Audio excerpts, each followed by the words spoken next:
Market कमिटीचे सभापती संतोषभाऊ पुजारी, माजी विद्यमान सरपंच तात्याशेठ होनमाने, माजी सरपंच विजय सरगर, विजय देवकर व सर्व व्यासपीठ माजी उपसभापती दाससाहेब मरगळे आणि ह्या जिल्हा परिषद गटातील आलेले सरपंच, ग्रामसेवक, मान्यवर मंडळी, आता जसं दादासाहेबांनी सांगितलं तसं पुढच्या मीटिंगला ज्या गावातली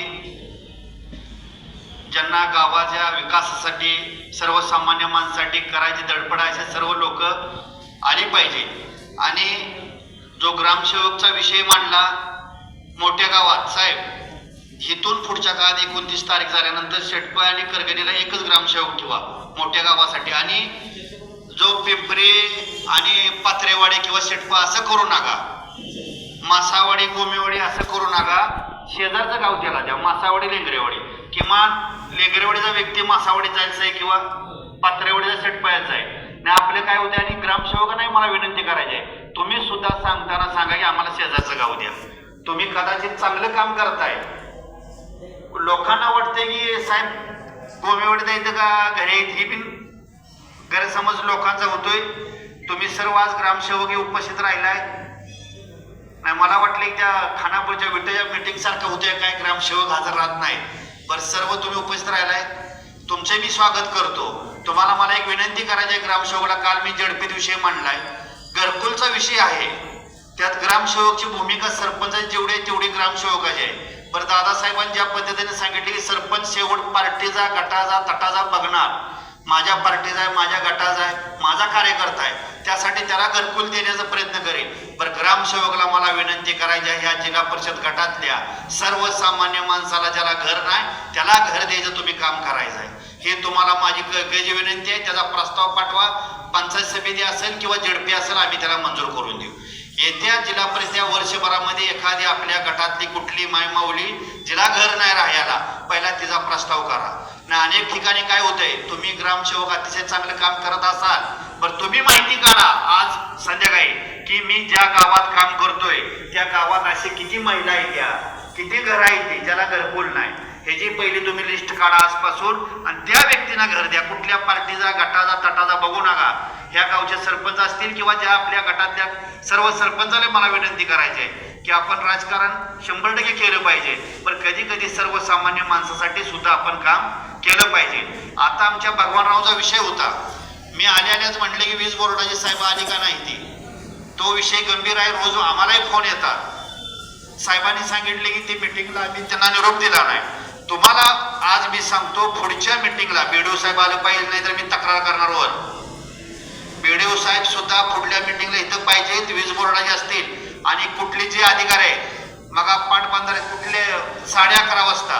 आता तुम्ही दोघं मित्रच आहे माझे, बरं तुमचं टायमिंग नव्हतं, आम्ही आल्यावर तुम्ही 11:30-12 वाजता इथं आलाय. म्हणजे ही बदल झाला पाहिजे. 10 वाजता आम्ही इथे येणार होतो, 10 वाजता कोण आलेलं नव्हतं.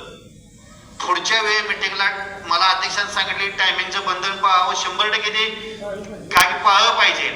10 वाजता इथं कोण नव्हतं, ते आपले एक शिक्षकांचा कार्यक्रम होता, ते चेक द्यायचा होता, त्यासाठी पुन्हा आम्ही आटपाडी पंचायत समितीत गेलो, तिथून इथं आलो.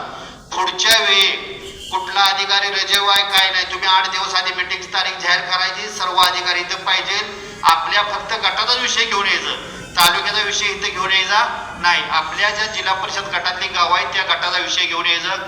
आणि 100% जसं आम्हाला ह्या करगणी जिल्हा परिषद गटानं निवडून दिलंय, आमचं कर्तव्य आहे, तुमचा आमच्यावरती अधिकार आहे. निम्या रात्री सुद्धा तुम्ही आम्हाला विचारू शकता, आमच्या परीनं जेवढं होईल, योगायोगानं नशिबानं आमचा सहकार्य आपल्या आटपाडी पंचायत समितीचा सभापती आहेत पाटील साहेब, आपल्या भाग्याची गोष्ट आहे आपल्या जिल्हा परिषद गटासाठी, म्हणजे आपल्या गटाची कामं स्पीड होतील थोडी. त्यासाठी तुम्हा सर्व अधिकाऱ्याला मला विनंती करायची आहे की सर्वसामान्य माणसाचं पहिलं काम झालं पाहिजे. आता विषय राहिला, मी मागा कोणतरी शिक्षकावर बोलत होतं, खरोखर आपल्या गटातले सर्व तुम्ही आलेला आहात, अधिकारी आहेत, शिक्षक काम चांगलं आहे. बरं, एक विषय काल झडपीत बघितलं, मला खरोखर वाईट वाटलं. त्या जिल्हा परिषद सदस्यांना त्या पाकिटमध्ये आया लागलेल्या होत्या. आता सरपंच मॅडमनं सांगितले की शाळेतलं तेलाच्या पिशव्या घेऊन गेले. मी म्हटलं तुम्ही तक्रार केली नाही तर पुढच्या वेळी करेल. हे होता कामा नये. मला तुम्हाला शिक्षकाला सांगायचं आहे, तुमचा फोटो फेसबुक व्हॉट्सअपला टाका. तुम्ही त्या लहान मुलांच्या बरोबर जेवाय तुम्ही सुद्धा बसायचं आणि त्याचा फोटो काढून तुम्ही त्या ग्रुपवर टाकावा. ही तुम्हाला मी आज विनंती करतो. म्हणजे ज्या आपण लहान मुलांना जेवण देतोय ते जेवण आपण जेवा किंवा आम्हाला बोलवा, आम्ही सुद्धा ते जेवण करायला यायची आमची तयारी आहे. बरोबर दादा साहेब? त्यासाठी सर्वसामान्य आपल्याला इथं काय जिल्हा परिषद सदस्य झालो त्यासाठी आपण झालो नाही, काहीतरी बदल झाला पाहिजे. आपल्या जिल्हा परिषद गटात किमान तालुक्यात चांगलं काम होईल याचा आपण 100% विचार करू. ह्या गटातल्या ग्रामसेवकांना माझी नम्र विनंती आहे, तुम्हाला गाव कुठलं लांबचं असेल त्याची आम्ही तरतूद करू, शेजारचं गाव देऊ. फक्त सर्वसामान्य माणसाला ज्याला घरकुल नाही त्याचा प्रस्ताव तयार करा. ज्या व्यक्तींना घर नाही, पंचायत समिती आहे, जेडपी, आपण सगळ्यांना एकही आपल्या जेडपी गटात घरापासून वंचित माणूस राहणार नाही याची आम्ही काळजी घेऊ. एवढा तुम्हाला मी आज शब्द देतो. भगवानरावने सांगितलं लाईटीचा विषय, 100% लाईटीचा विषय. त्या अधिकाऱ्याला बोललो, आपण शिवे दिल्या, 2 चापट्या मारल्या, तो त्याच्यानं सुटणारा विषय नाही. हे अख्ख्या महाराष्ट्राचा विषय, जिल्ह्याचा विषय. 100% हा कुठं बिल जादा असेल, कुठं डाम पडायला लागलाय, कुठं डीपी कुठं हिरेवर त्रास देतोय, त्यासाठी आपण 100% त्याला कुलप घालायची सुद्धा आपली तयारी आहे. ही तुम्हाला मी आज शब्द देतो. बरं, जे काम आता जिल्ह्यात काल चडपीत 20 जण बोलले त्याच्यावर आता आपण समोर होतो, त्याच्यावर त्याला बोलून उपयोग होणार नाही. ते काय मोठा विषय, ते आमदार खासदार सुद्धा त्यात सोडवायला प्रयत्न करतात. मंत्री महोदय मंत्र्यांकडे तक्रारी गेलेल्या आहेत त्या. बरं, माझ्या लेवलचा सभापती सदस्यांच्या सरपंचाच्या लेवलचा प्रश्न आहे, तर आपण ज्या त्या लेवलला 100% सोडवायचा प्रयत्न करू. आणि तुम्हाला सर्व अधिकाऱ्याला मला विनंती करायची आहे. आणि पंचायत समितीत सभापती आमचं शांत आहेत. पंचायत समितीच्या अधिकाऱ्याला मला तुम्हाला सांगायचं आहे, अनेक लोकांच्या तक्रारी आल्या की अधिकारी जागेवर नसतात. ज्या फायली दिल्या तर 2-2, 6-6 महिने ती मंजूर होत नाही. हिथून पुढच्या काळात 15 दिवसात हिरीची फाईल मंजूर झाली पाहिजे. 15 दिवसात, नाहीतर तुम्ही घेऊ नका बाबा, होत नाही यात कारण सांगा. नाही तुम्ही पोच देताय आणि फाईल तिकडे साईडला टाकताय, असं होता कामा नये. आणि दुसरी मला एक विनंती आहे, काल जिल्हा परिषद मध्ये कदाचित माझ्या जिल्हा परिषद गटातले ग्रामसेवक तसे करत नसतील, सरपंच करत नसतील. बरं, जिल्हा परिषद गटात काल घरकुलवरनं खूप मोठा राडा झालेला आहे की घरकुलसाठी ग्रामसेवक व्हिडिओ पैसे जादा घेतात. त्या घरकुलला पैसे येतात 1,00,000-1.5 लाख रुपये, 2 लाख रुपये. किती 2 लाखांना त्यानं ग्रामसेवकला किंवा सरपंचाला त्या पुढऱ्याला द्यायचं, घर कितीच बांधायचं. तर हिथून पुढच्या काळात मला विनंती करायची आहे, पंचायत समितीतल्या कुठल्याच अधिकाऱ्यांना घरकुल मध्ये 1 रुपया मागायचा नाही. आणि कोणी मागितलं तर त्याला घरी बसवायची आम्ही तयारी करू. एवढाही तुम्हाला मी या ठिकाणी शब्द देतो. कारण की घरकुल आहे, गरीब माणसाला घर मिळते, त्या घरातला 100 रुपये सुद्धा तुम्ही कोणी मागायचं नाही, हे तुम्हाला मी विनंती करतो या ठिकाणी. आणि तुमच्या सर्वांच्या शब्दाला इथून पुढे हर महिन्याला आपण आढावा मीटिंग घेऊ. पुढच्या मीटिंगला बीडीओ साहेब असतील, वीज बोर्डाचे साहेब असतील, सगळ्या डिपार्टमेंटचे साहेब असतील. मॅडम पुन्हा म्हणायचं नाही ती मॅडम आली नाही, हे मॅडम आली नाही, त्यांना आधीच सांगायचं. नसेल तर त्यांना नोटीस काढायची. पुढल्या मीटिंगला जे कोण येणार नाही त्याला नोटीस काढायची, मी जेडपीत तक्रार करणार आहे. आणि जल जीवनचा जो विषय आहे, किती काम झालंय त्याचा विषय गांभीर्याने आपण घेतलं पाहिजे. करगणीतला मोठा विषय आहे जल जीवनचा. करोड रुपये त्यावर खर्च झाले, अनेक कुठल्या व्यक्तींना पाणी पोचलं नाही. आणि त्या जल जीवनची येत्या 8-10 दिवसात तुम्हाला कधी टाइम आहे, बीडीओ साहेबाला बोलवा. इथं ग्रामपंचायत मध्ये 10 दिवसामध्ये करगणी फक्त जल जीवनची मीटिंग राहाव्या. सगळे कॉन्ट्रॅक्टर बोलवा, जेवढे जल जीवनच्या निगडीत लोक आहेत सर्वांना बोलवा.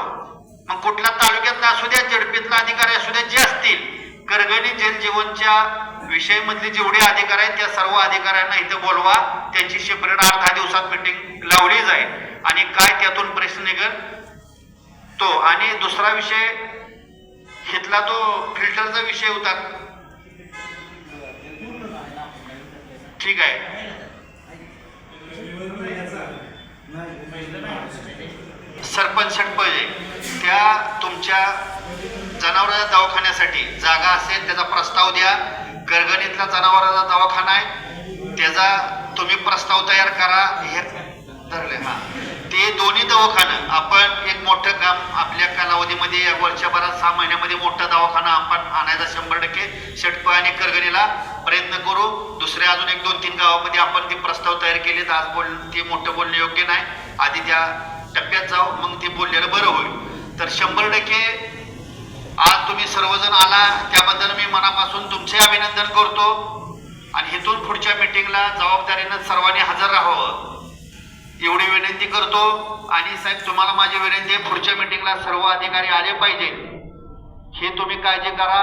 सर्व ह्या आपल्या जिल्हा परिषद गटातले सरपंच सर्व मान्यवर आले त्याबद्दल मी तुमचं आभार मानतो. या ठिकाणी थांबतो. जय हिंद, जय महाराष्ट्र.